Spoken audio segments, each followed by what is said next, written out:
नमस्कार। 9 अगस्त दिन रविवार न्यूज एक्सपर्ट के डिजिटल बुलेटिन में आपका स्वागत है। मैं हूं योगेश।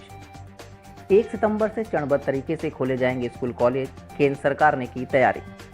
प्रधानमंत्री नरेंद्र मोदी ने कहा कि नई शिक्षा नीति समय की मांग, ये नए भारत की आधारशिला होगी। केंद्र शासित प्रदेश जम्मू कश्मीर में 23 नए केंद्रीय विद्यालय स्थापित किए जाएंगे। सरकार ने प्रधानमंत्री स्वनिधि योजना का लाभ लेने वाले फेरी और रेहड़ी पटरी वाली कारोबार से जुड़े लोगों के लिए नियमावली जारी की। और देश के कई भागों में भारी वर्षा, केरल और कर्नाटक में चट्टानें खिसकने के आसार। अब समाचार विस्तार से। कोरोना वायरस के मामलों के बीच केंद्र सरकार दोबारा से स्कूल खोलने की योजना पर काम कर रही है। मीडिया रिपोर्ट्स के अनुसार केंद्र ने 1 सितंबर से 14 नवंबर के बीच चरणबद्ध तरीके से कॉलेजों और स्कूलों को खोलने के लिए योजना बनाई है। कोरोना संकट के कारण मार्च के आखिरी हफ्ते से ही सभी स्कूल बंद हैं। प्रधानमंत्री ने कहा कि देश की शिक्षा व्यवस्था वैश्विक स्तर की होनी चाहिए। उन्होंने कहा कि नई शिक्षा नीति नए भारत के निर्माण की नींव रखेगी। प्रधानमंत्री ने कहा कि जहां एक और छात्रों और युवाओं को वैश्विक स्तर पर बनाए रखना है, उन्होंने कहा क्षेत्रीय भाषाओं में शिक्षा और छोटे बच्चों को लाभ मिलेगा। केंद्र सरकार ने देश के प्रत्येक परिवार को वर्ष 2024 तक हर घर जल के लक्ष्य के अंतर्गत सुरक्षित और समुचित जलापूर्ति के लिए जल जीवन अभियान शुरू किया है। इस लक्ष्य को हासिल करने के लिए प्रधानमंत्री नरेंद्र मोदी ने अपने दूसरे कार्यकाल में नए जल शक्ति मंत्रालय का गठन किया था। यह मंत्रालय विभिन्न राज्यों और केंद्र शासित प्रदेशों के साथ मिलकर जल जीवन अभियान के लक्ष्य को हासिल करने में लगा है। रेल मंत्री पीयूष गोयल और कृषि मंत्री नरेंद्र सिंह तोमर ने पहली किसान विशेष पार्सल रेलगाड़ी किसान रेल का वीडियो लिंक के जरिए शुभारंभ किया। हमारे संवाददाता ने बताया कि यह रेलगाड़ी महाराष्ट्र के देवलाली और बिहार के दानापुर के बीच चलेगी। केंद्र शासित प्रदेश जम्मू कश्मीर में स्कूली शिक्षा के ढांचागत विकास के लिए 23 नए केंद्रीय विद्यालय स्थापित किए जाएंगे। स्कूली शिक्षा के प्रधान सचिव डॉक्टर असगर हसन सामून ने कहा कि जम्मू कश्मीर में 36 केंद्रीय विद्यालय कार्य कर रहे हैं और भारत सरकार द्वारा 23 और केंद्रीय विद्यालय स्थापित करने से स्कूली शिक्षा का ढांचागत विकास होगा।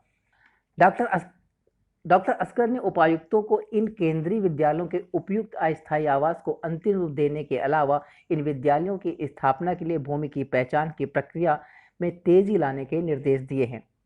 देश में कोविड-19 संक्रमण से स्वस्थ होने वाले मरीजों की संख्या 13.5 लाख से अधिक हो गई है। अब तक कुल 13,78,105 लोग स्वस्थ हो चुके हैं। पिछले 24 घंटों के दौरान 49,669 लोग ठीक हुए हैं। इसके साथ ही ठीक होने वालों की दर बढ़कर 67.98% हो गई है।